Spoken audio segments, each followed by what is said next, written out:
Well, it's my great pleasure to welcome back Mr. Dodge Billingsley, Director and President of Combat Films and Research, based in Salt Lake City, Utah. Dodge has been covering conflict since 1993, work that has taken him to many wars in contested regions, including Bosnia, Abkhazia, South Ossetia, Peru, Bolivia, Eastern Turkey, Uzbekistan, Pakistan, Western China, Korea, Iraq, Afghanistan, and Chechnya. Dodge was embedded with troops as they exited Iraq in December 2011, hence the premise for today's lecture. He splits his time between documentary film, writing, lecturing, and consulting, and recently co-authored Operation Anaconda, America's first major battle in Afghanistan, as he was among the few on the ground to document the U.S.-led Operation Anaconda in Afghanistan's Shah-e-Khat Valley in 2002. A fascinating book that just recently came out from the University of Kansas Press, and one that I recommend to you all. He's traveled in and out of the Caucasus many times since 1993, and is currently working on a book on Chechen tactics for the U.S. Marine Corps, based on dozens of first-person interviews collected from Chechen combat veterans. He's also producing a film with the Kennedy Center in the latest Beyond the Border series of films with an international scope, focusing on the Koreas. Previous films in that series, which you may have seen or might want to take a look at, Chechnya, Separatism or Jihad, and Global Car, our most recent Beyond the Border film. In 2003, Dodge Billingsley was a finalist for the prestigious Rory Peck Award for Best Feature Film for his film Virgin Soldiers, which follows a squad of Marines during Operation Iraqi Freedom 1. In 2002, he won the Rory Peck Award and the Royal Television Society Award for Best Feature for House of War, which documents the battle for Kuala Jangi Fortress in Afghanistan, where he was one of the few foreigners on hand at the prison revolt that took the life of CIA agent Mike Spann, also a topic that he revisited last semester if you're interested in that. He's lectured extensively on Chechnya, Afghanistan, Iraq, and conflict in general, and since 2003 has been a member of the faculty at the Naval Postgraduate's Leadership Development and Education for Sustained Peace program, and regularly briefs U.S. and NATO partner military units prior to the deployments to Afghanistan and Iraq. A recipient of the MacArthur Regional Security Travel Grant for his work in Abkhazia, he's a frequent contributor to various defense and security-related journals, including Jane's Intelligence Review and the Harriman Review. An avid collector of socialist and social realism art, his extensive collection has been exhibited in various public and university museums. Billingsley received a BA in History from Columbia University and an MA in War Studies from King's College Department of War Studies in London. As many of you know, he is a regular fixture on our lecture series and always brings a fascinating insight into national security and military affairs.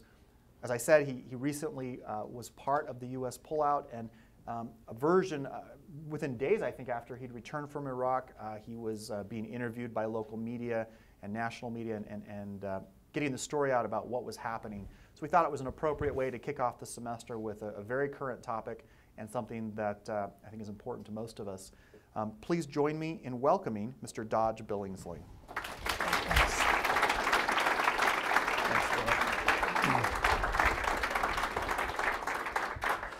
Thank you. It's always good to be at the Kennedy Center. As Corey alluded to, I was here in November, so it wasn't that long ago. So I may have seen you a couple months ago, and I know there's some familiar faces in the audience. But as he mentioned, also I just returned from Iraq and Kuwait, where I witnessed the closing. And so I don't have any notes. I just have about 18 frames on this PowerPoint. I'm going to take you through some of the issues that I observed and what has gone on, because there's been a fair amount of press reporting, but recent Pew study recent study by the Pew Center indicated that Iraq only received 1% of all media attention last year, even including the blip. So it's really been off the radar. Only 1%. Afghanistan, only 2%. As you can imagine, in 2011, we've had a lot of other things: the Japanese, tsunami, and the problems in Japan, re-election campaigns going on here. Unrest in the Middle East, but it seemed so appropriate to talk about Iraq, as this thing has sort of come full circle for us since 2003. So first thing I want to do is talk about my particular view to this pullout. I was in the Asad Air Base, and Asad Air Base is in Syria, and I'm going to move away from the mic only one time and then come back on for the mic. It's over here in the west in Al-Anbar province. It's not a huge map, so you can't really see, but this is the Syrian border. Out in Al-Anbar province is this large base called Asad Air Base. It has two major runways, about 13,500 feet. One's 14,000 feet. It can handle any kind of military aircraft. It became a central hub for U.S. operations in all of western Iraq and on the Syrian border. At its peak, there were over 20,000 U.S. Service members, primarily from 2004 to 2000. I don't know the exact date. It was occupied by U.S. Marine Corps. It's very much a Navy Marine base as far as that.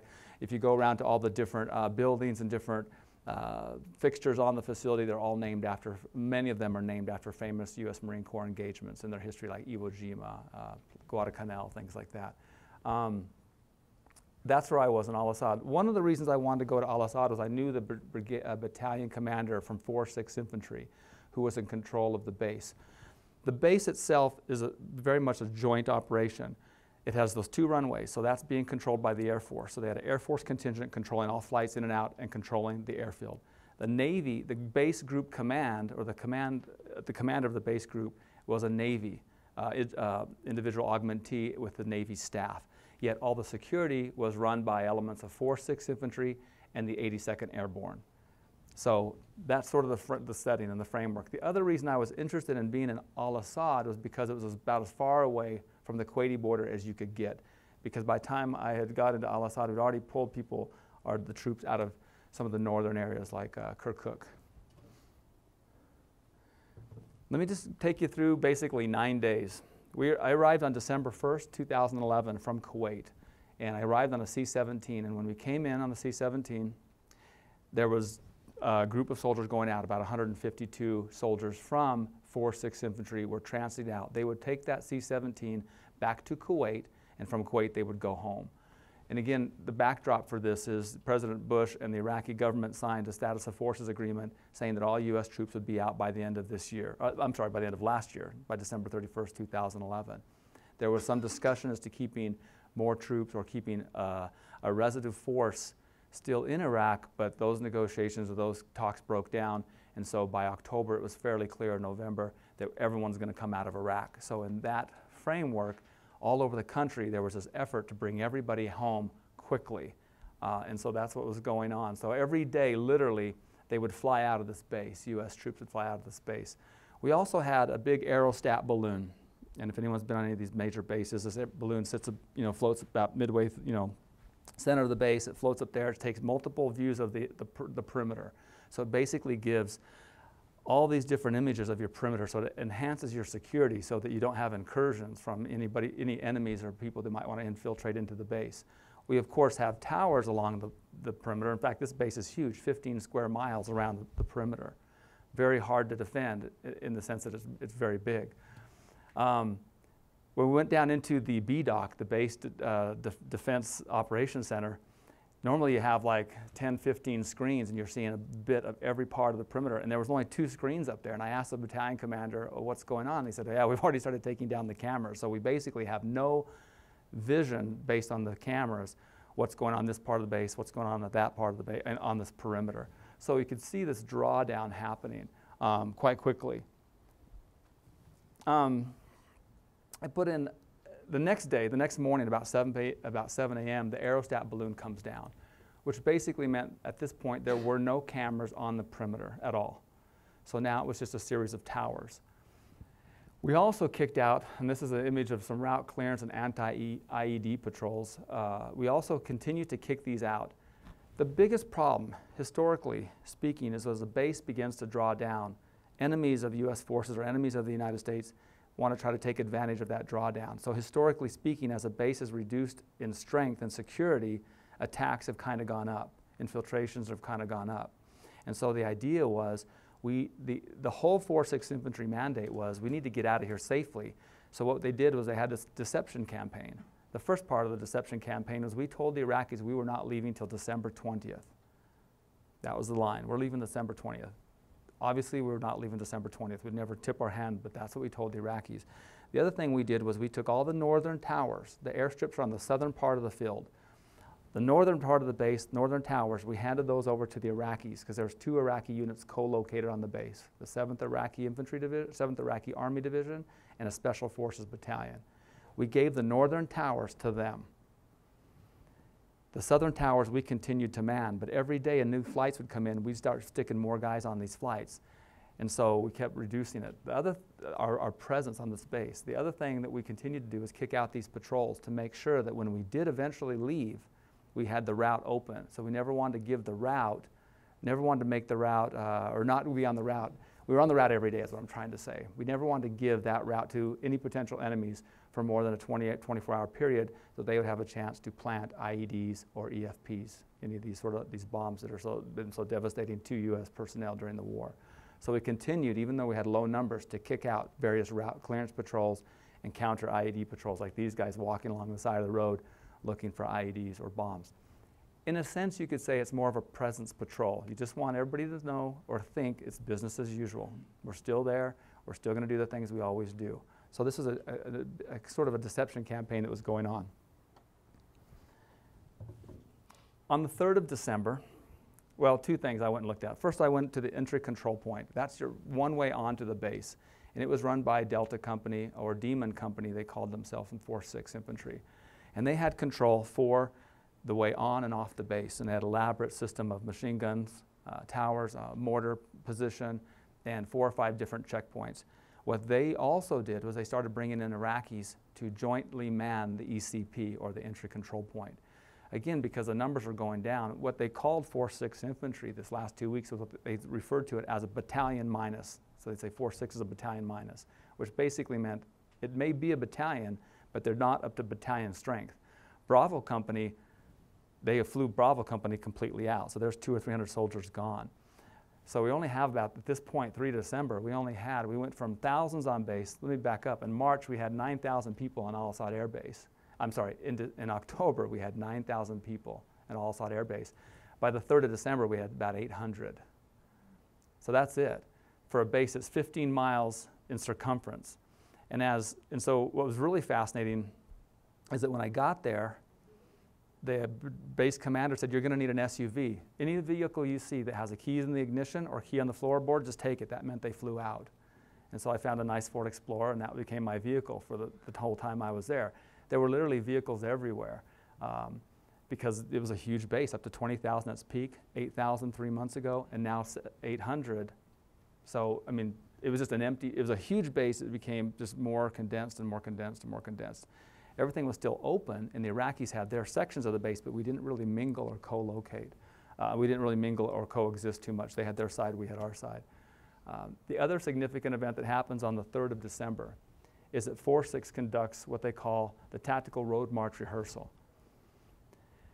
We, in the end, had to take 99 vehicles out, tactical vehicles. When I mean a tactical vehicle, that means it's mine resistant, it's capable, it's armored, and you can fight from it. It means it can mount a 50 caliber machine gun, a Mark 19 grenade launcher, it can mount a saw, and these vehicles are what basically run up and down all the highways and try to keep Americans safe.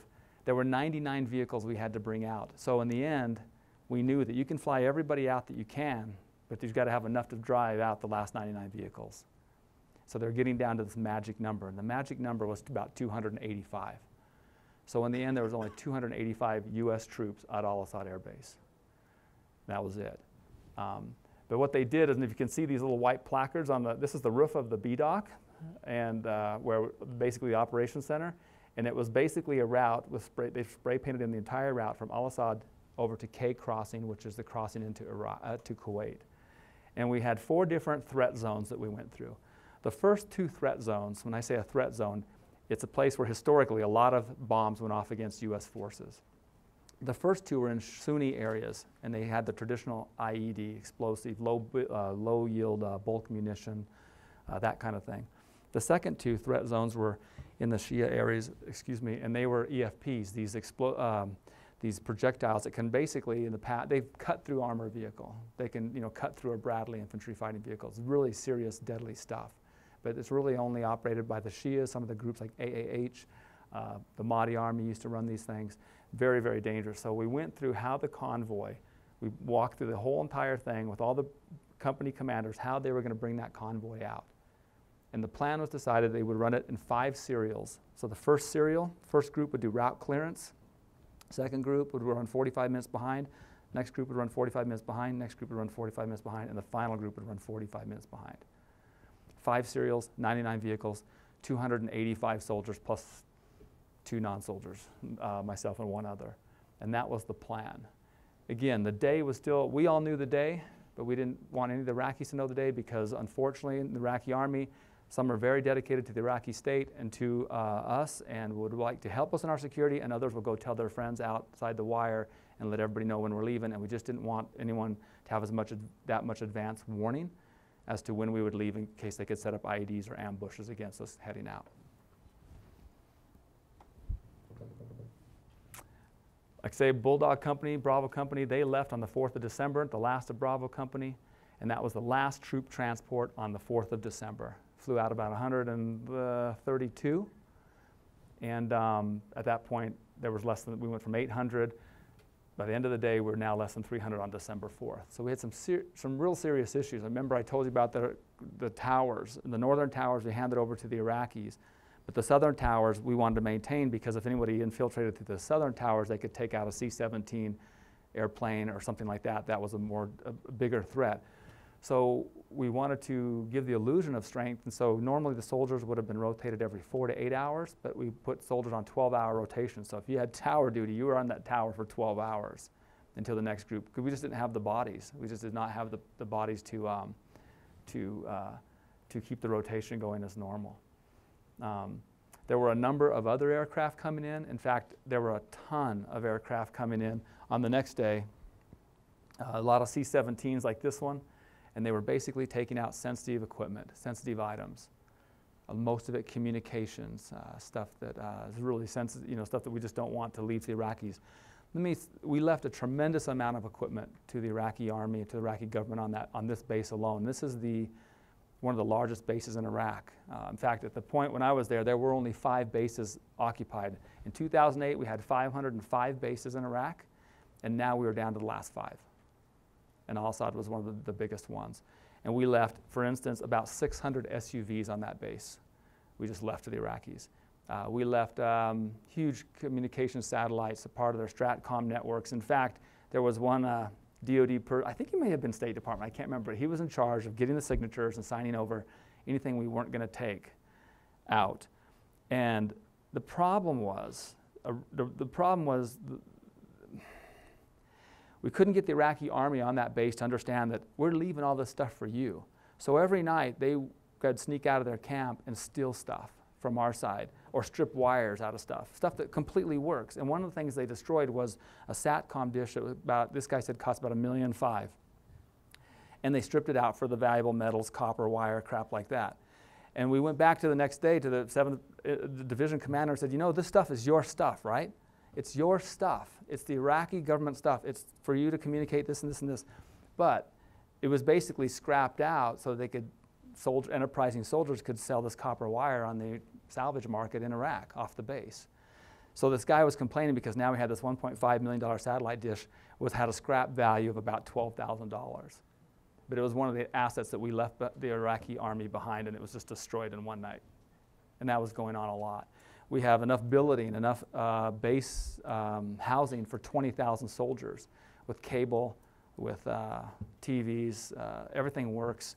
And they would sneak in and steal stuff during the night. And we'd catch them on thermal imaging cameras. And we'd say, hey, listen, you guys are stealing your own selves blind, but can you wait till at least till we leave? But here's, and they say, we're not stealing, we're not taking the stuff. And we'd show them the imagery.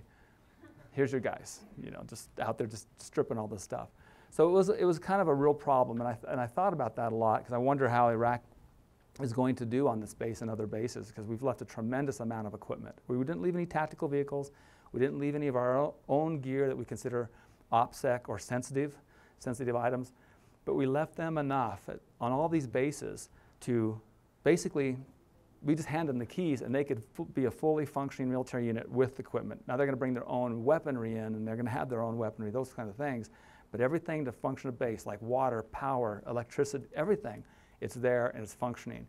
The trouble is, there was a real sort of say enterprising movement among just the individual Iraqi soldiers to sort of strip and steal the generators and steal things from the generators, so then there's no power to that part of the base because the generator doesn't work.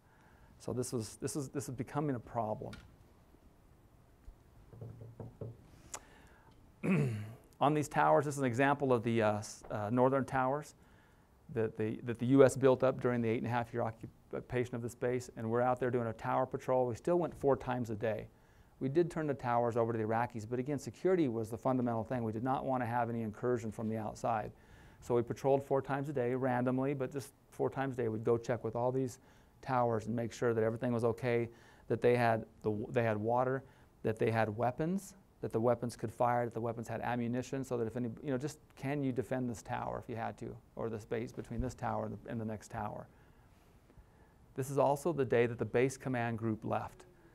So now, the Navy, I told you, ran the base, and the Air Force ran the base. I'm sorry, this is the day they prepared to leave. So I went to the command group area, and they were boxing everything up. So they were like looking 24 hours out, and they're going to be gone.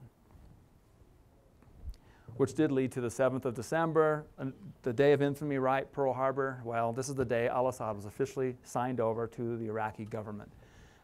General Donahue, who was the J7 in charge of physical properties for USFI, U.S. Forces Iraq, he flies in on his Black Hawk helicopters from Baghdad to witness the signing ceremony.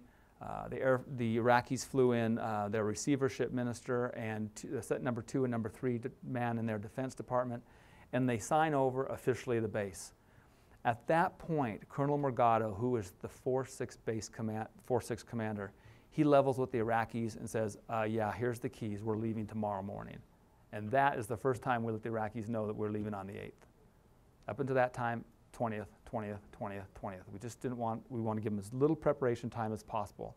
It's just, good business in that part of the world. Not that we didn't trust them as a unit, we just didn't trust individuals within the unit. The Iraqi government, the Iraqi army, they're pretty happy about it. There's some soldiers, I'm posing with some soldiers. Of course, they have to give me an AK-47 because they think that's cool, and one of their guys is taking the picture. They're just happy. This is their base now. They have a real ceremony about it. As soon as that is over, one thing I should say, which is interesting, a C-130 flew in, and as I was flying in, the Air Force guys were saying, well, what's going on here? Who's C-130? Oh, it's Iraqi C-130. Okay, because they were flying in on a smaller Learjet as well. And the C-130 opened, and we didn't really know what to expect, and we thought it was going to have a lot of military brass. Well, it had 50 Iraqi media. And I thought about Iraq as it has transformed from the Saddam years, 2003 to the current, that they would have this idea and this concept of, we'll call it embedding the media, but making sure their own media came along to witness the handover ceremony. When General Donahue arrived on his Blackhawks, he was equally shocked. He told me, we usually don't make these a media event, but it is good news that we're doing this handover. But the Iraqi government brought their own media pool to witness this. This is big news in Iraq, very big news. Like I say, turning over this base now meant there were only 4 bases.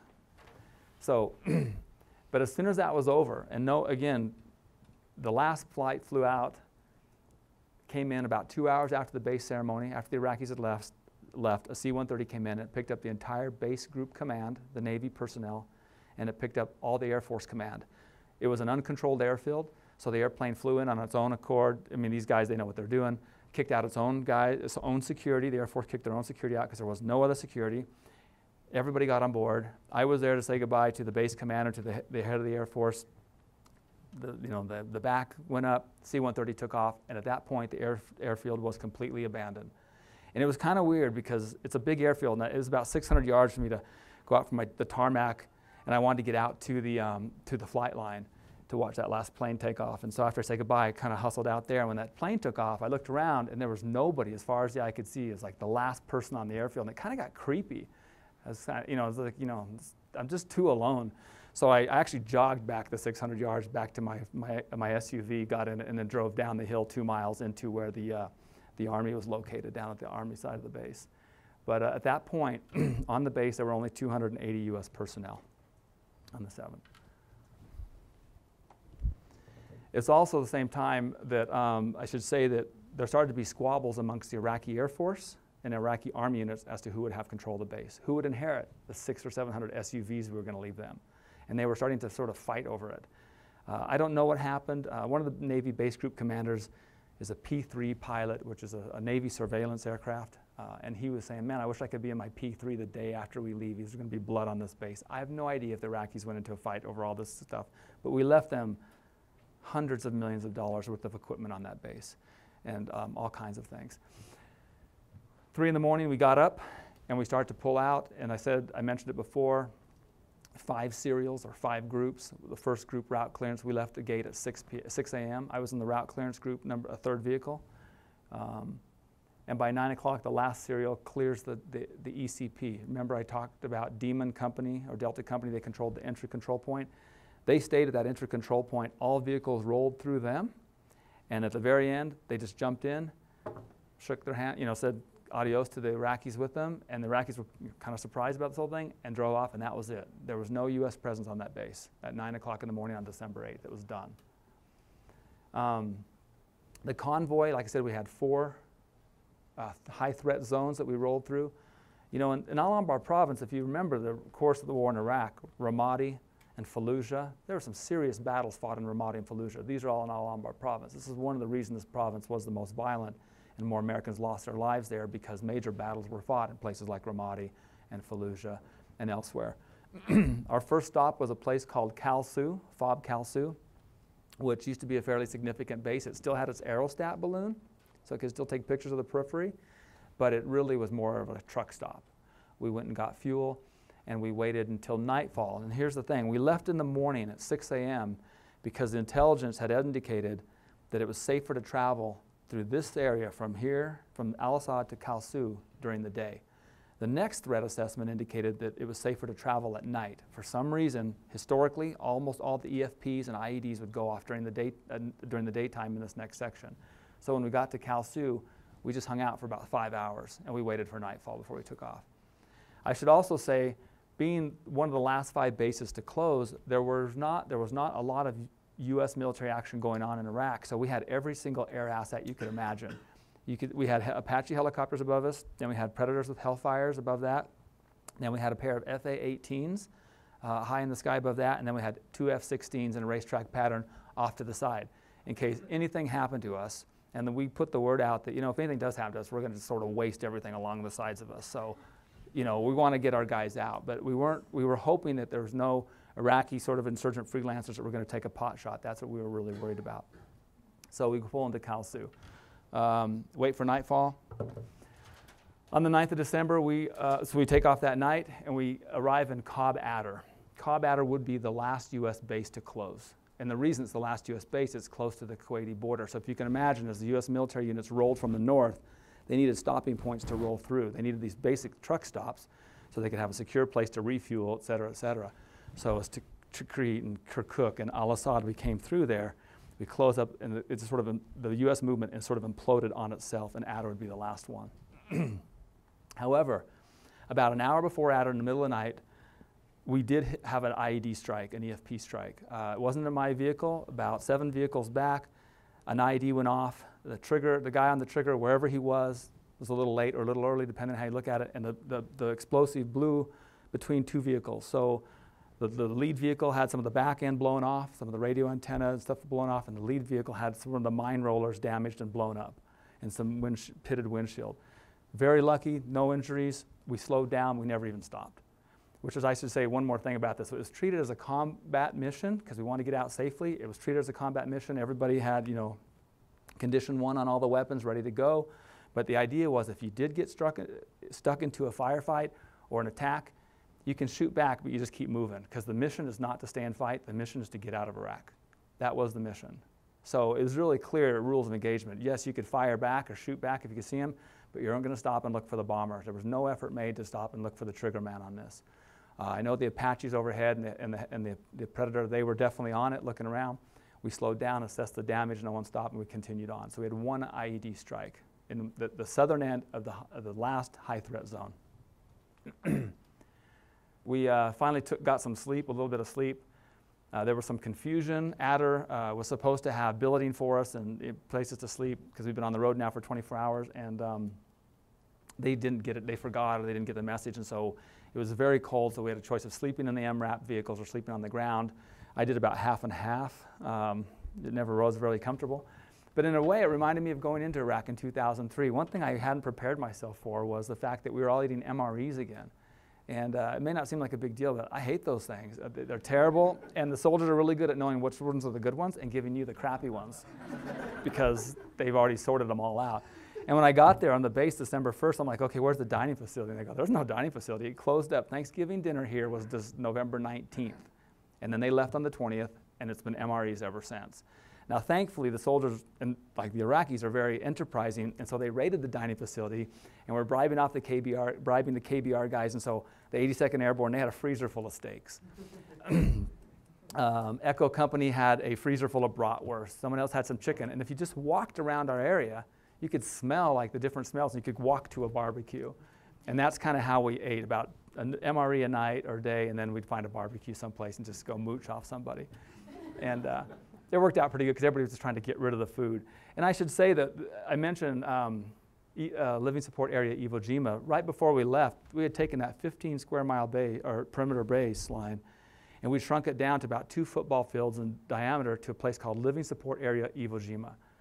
And we had all the vehicles around there, and everybody, our 280 were there, and the rest of this base, this massive base, was completely empty, just completely empty. I drove all around. It's just like it was a ghost town. Doors would flap open. I mean, to places that were like high security areas 2 days ago. The base command group headquarters, I just walked in, it's just boxes and some empty chairs, just everybody's gone. The control tower, you go up on the control tower, it's just empty and it's vacant. It was really, really interesting to sort of be there at that time, but it's very austere. We took off and we arrived at K Crossing in the evening, and from K Crossing we had to check in all of the ammunition, and all heavy weapons had to come off the vehicles because now we're entering another sovereign state, Kuwait. And K Crossing, Kabari Crossing is set up. There used to be a couple places where U.S. military would cross, but that's solely through Kabari Crossing. And it's mainly a customs inspection and a way to monitor all the military equipment going into into Kuwait.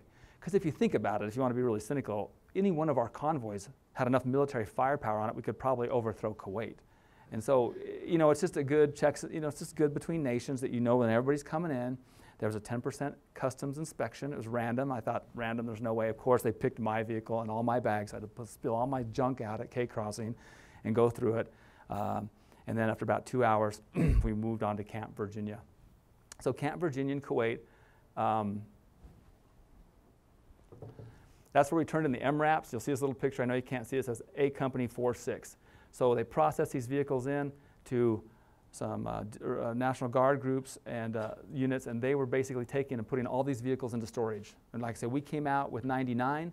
When Cobb Adder closed and they drove out on the 18th, they came out with 125 vehicles. They were the last 125 vehicles, tactical vehicles, from the U.S. in the U.S. presence in Iraq to come out of Iraq. But they all get processed there. This guy here, he's turning in some of his high sensitive communications gear that we just don't want to leave. That's all serial numbered and checked, so we don't leave it laying around. We don't lose it. We don't give it out. It's a security issue. And then immediately they did a tremendous quick push to get everybody home by Christmas. And the soldiers were loving this because literally you'd check into Camp Virginia and 48 to 72 hours later you were on a plane. And when I went over to Kuwait International Airport a couple days later, I went on the military side, and they had these big, like 747s, commercial charter planes, and they were just bus after bus would come and they'd just fill them up. And the U.S. guys were just going home. I mean, they were really processing through there fast. It was a very quick turnaround in Camp Virginia. And that was it. That was how it went in Al-Assad. Now, significantly, like I said, the 18th of December, the last convoy comes out. And to this day, we have less than 200 troops, U.S. Armed Services personnel in Iraq, and they're all, in fact, in the green zone. They're either embassy guards, or they have a role at the embassy, defense attaché, that kind of thing, or they work for the Office of Security and Cooperation, which is the arms transfer mechanism, because we're selling F-16s and other weapons, M1 tanks. We still have those deals in place to sell them to the Iraqi government, to the Iraqi armed forces. And that's it. We have less than 200. There's been a tremendous amount of immediate, I would say, pressure. I don't think immediate action makes a trend, but it hasn't looked too good in Iraq since then. The vice president, arrest warrant was issued for him because they say he ran some death squads. But is it that really the case, or was it the fact that Maliki, the Shia leader of Iraq, is trying to consolidate power? And that's what we don't know. That's where it's all kind of like, we don't know. We don't know where this is going. There's been a tremendous number of bombings the last couple of days. I think in the last 72 hours, we've had over 250 Iraqis killed in sectarian bombings, mostly Shias being killed. And again, you have a state now that is basically on its own. And so we'll have to wait and see where that goes. So I like to leave a little bit of time. It's about almost a quarter till. So if anybody wants to talk, or those are my observations and my perceptions of what happened. And this is kind of what's happened since then. So I'd love to open it up, and if anybody wants to talk about Iraq or anything, thank you. Yeah. Earlier you said that. Hold on. Oh. You're going to wait for the mic. Yeah. So we'll bring you the mic. Raise your hand, stand up, and tell us your name and what you're studying as well. I am Josh. I'm studying pre-communications, and earlier you said that President Bush had an agreement to pull out the Iraqi troops. To pull us out of Iraq. Or pull us out of Pull U.S. Iraq? troops out of Iraq, correct. Okay, I didn't know that. I was just wanting to clarify. Yes, in 2008, a status of forces agreement was reached with the Iraqi government saying that all U.S. troops would be out by December 31st. So Bush's agreement, and Obama followed through with it. So, in fact, I don't really like the way this was tossed around as a political football in the last couple of months, because it wasn't like Obama was doing his own thing. This was an agreement already signed. I think the Iraqi government would have been happy to have some U.S. forces, and there are a lot of Iraqis that want U.S. forces. I'm not going to say the majority, because I don't think that's true, but there were a lot, particularly the Iraqi armed forces, special forces operations. The head of Iraqi special forces actually publicly asked for U.S. forces to stay longer, because they're training a lot with our special forces. But the trouble is, and it went over immunity, Iraqi government wanted the right to prosecute U.S. soldiers if they were convicted, or if they, accused. I don't know if they're convicted. I don't know. I'd have to read through the wording. But if a U.S. soldier committed a crime in Iraq, could he be prosecuted in Iraq by Iraqi courts or Iraqi justice system? And the U.S., of course, said absolutely not. And that was a sticking point. And had that been worked out, we probably would have left. There was estimates of being 1 to 3 brigades left in Iraq, so 4,000 to 12,000 left in Iraq. But we couldn't come to any conclusion on that. So we ended up abiding by the agreement that was set forth in 2008. Okay. Yeah, and plus, just like you said a few seconds ago about, it seems like Obama was getting all the credit for pulling it out.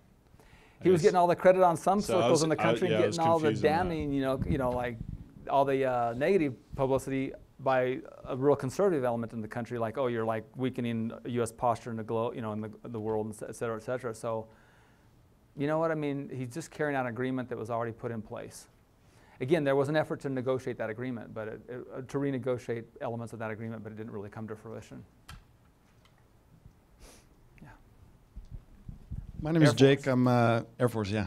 I'm studying civil engineering. I just kind of want to know a little more about the relationship between the Iraqi troops and the American troops during this whole deal. I mean, were the Iraqis excited we were leaving, or what was that relationship like? I will say that, and I didn't have as much, obviously, direct communication as, say, the base group command or the Colonel Morgado and the 4th Infantry. Here, because here's how it broke down again. The Navy controlled our forces. The Navy controlled the base.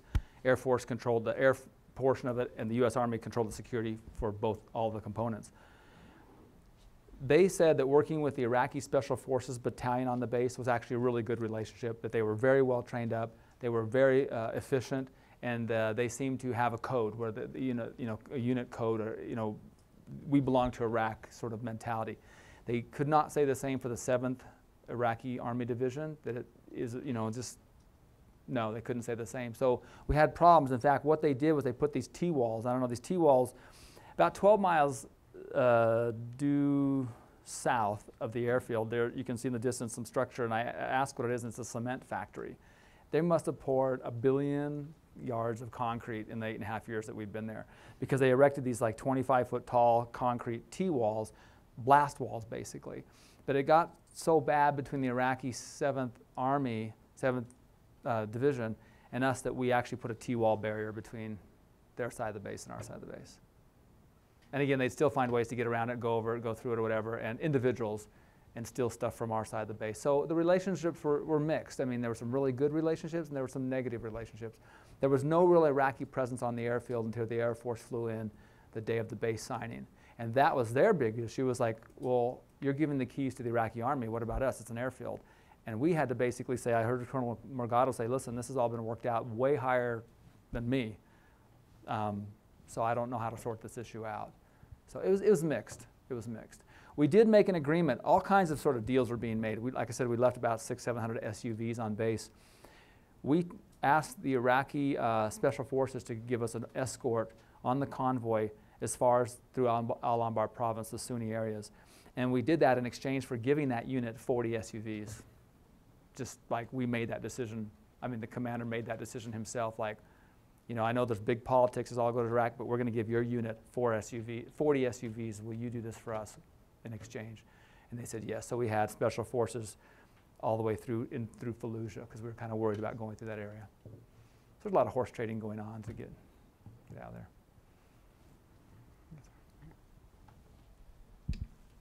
Hi, I'm Will Hussman, Middle East Studies Arabic. Despite the absence of U.S. troops there now, even at Asad Air Base, the importance of continuing the border protection, the sheer logistics of military operations there is still going to require personnel flights and filled chairs. You're referring to basically a ghost land. I'm wondering, is there a parallel Iraqi logistical structure to support border defense and sustain military operations and security operations there? And if not, what do you see, what could we have done better to logistically transition to where we have counterparts, Iraqi counterparts filling those chairs and taking care of those boxes and recycling them, et cetera? Well, you know, we do have, I mean, they have a fully functioning army. They have fully functioning police force. They have fully functioning special operations capability. They have an air force. And so all that stuff's in place. It's just a question of how well they'll institute it. And I mean, I never like to compare and say, you know, we do this so well and this country doesn't. You know, like, I'm not saying we're better than them necessarily, but we've had a lot more practice in this new post-Saddam era. And I think the army in a dictatorship is treated a little differently than the army in like a republic like we exist in. And so the army's not very professional there, but it's made huge strides in the last 8.5 years. Well, since we completely disbanded it and restarted it. So they have all those elements in place. It'll just depend. It goes down to any talk in Iraq, I think, over the last 8.5 years I've heard here or participated in, it comes down to this idea of, I mean, it's really a loyalty issue. If the Sunni, Shias, and Kurdish Iraqis can decide that they are Iraqis rather than a Shia, Kurd, or Sunni, then this state has a good chance. But I'll tell you, on the way out, all the bases that we passed in the Sunni areas were flying Iraqi state flags, all the Iraqi military outposts. As we made the turn at Baghdad and went south, and we got into the Shia areas, all the military outposts were not flying the Iraqi state flag. They were flying the flag of Imam Hussein, the famous Shia, and Ali, the Shia martyr. That's troubling.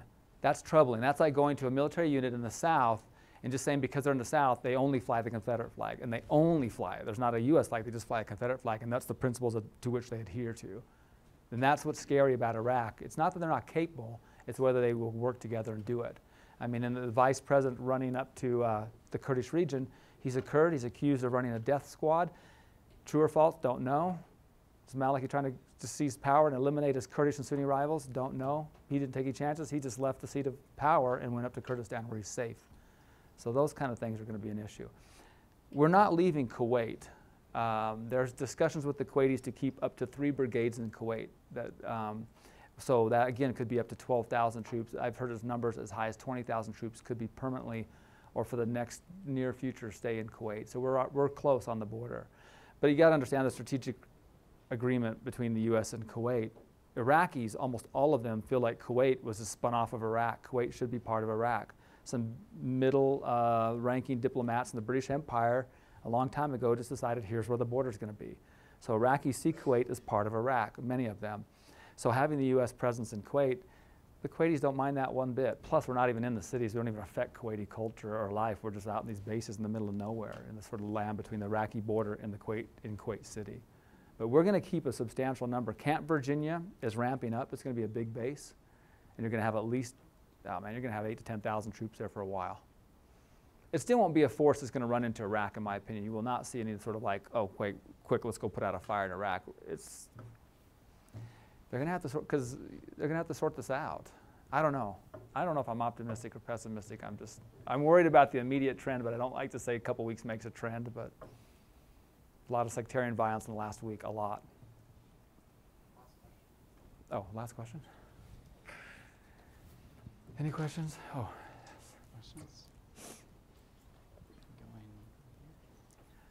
Or we can take 2. We'll take 2. I mean, I don't know, Corey may overrule me. Well, I don't know. My name is Katya, and I'm Latin American Studies major. And I cannot help thinking of all the lives that were wasted and the material resources that were wasted, and considering the fact that the U.S. did not find some of the things they were looking for in Iraq. And I want to ask, in your opinion, if it was all worth it going to Iraq? Do I have to be on the record for that? Can I turn the video cameras off and stuff? Was it worth it? Well, there's no doubt Saddam was not a nice guy. You know, they found lots and lots of mass grave sites all over Iraq since we've been in control there, but there's been a hesitancy to actually dig these up. It's like, I don't know why they say it's a psychological thing. I don't know, but there's a lot of stuff that went on, of course. Did we find weapons of mass destruction? No. Was it worth it? You know, the worrisome thing for me, well, let's be clear, you know, over 4,400 American lives were lost. It cost us probably up to $1 trillion. That's a number that's oft quoted. It's probably true. And you know, they say now 100,000 Iraqis killed, but you know, some groups will say 600,000 Iraqis killed. I don't believe that number, but it's probably higher than 100,000. The real issue for me is we've shifted the balance of power in the Middle East. When Saddam Hussein was there, and again, this even sounds really like I have no heart whatsoever, but if you think of balance of power politics, Saddam was Saudi Arabia's buffer to Iran. Sunni, he buffered the rest of the Sunni world to a Shia Iran.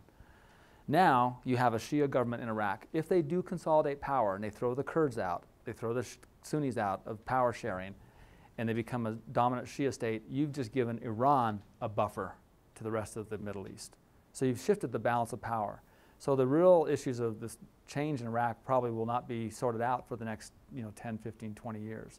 So those are tremendous changes. And at a time, especially when we as Americans have a huge budget deficit, and there's some real valuable, some real notable arguments to saying, you know what, we need to reduce our presence in parts of the world.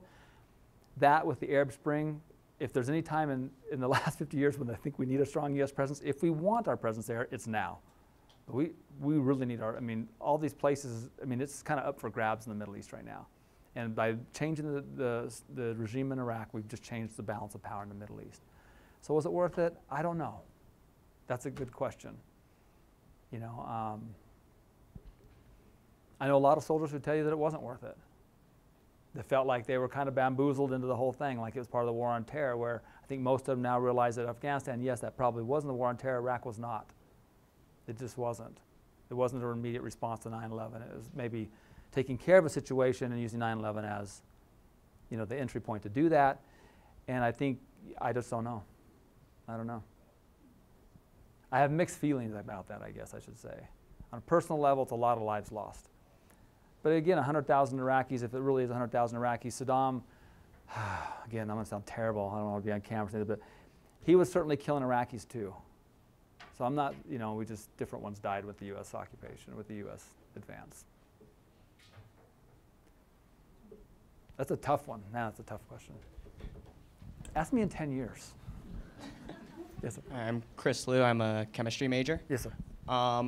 So if we did want U.S. presence in that part of the world, with the downsizing of the U.S. military force, would we be able to do another large occupation or a ground war?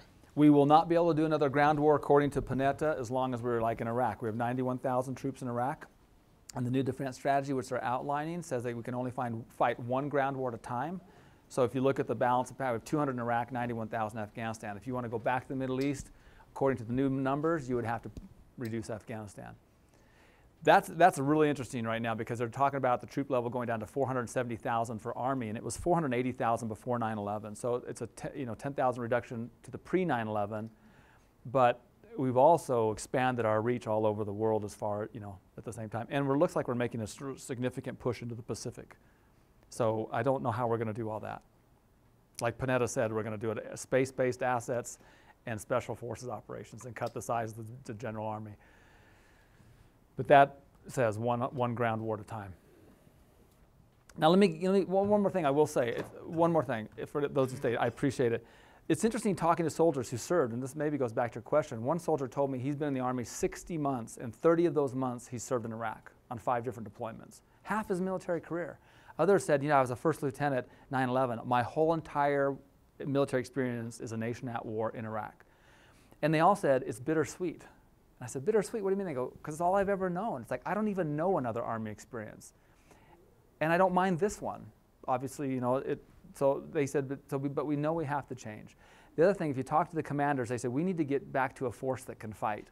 For the last 4 or 5 years, all we've done is route clearance. I mean, you think about it. Special forces have done most of the fighting, most of the grabbing of the bad guys. We've had unmanned aerial vehicle, like UAVs, Air Force run, CIA run, that are like knocking off key enemy figures all the time. And the Army, the 82nd Airborne, who's, they're famous for jumping out of airplanes and stuff like that. All they do is drive route clearance, up and down, looking for IEDs. That's what the Army's been reduced to in Iraq. So the Army really needs to retool, refit, and retrain. And if you talk to, everyone I'm talking to at the battalion level and brigade level, they're excited about the possibility of retraining and relearning the basic Army skills. Because when you've got, parachutists and artillerymen and, whatever else, and they all do the same job as drive an MRAP down a route and make sure there's no bombs, and heaven forbid if you find one, and then drive back. And that's all we've done in Iraq. I'm oversimplifying. But that's basically what the Army's been turned into.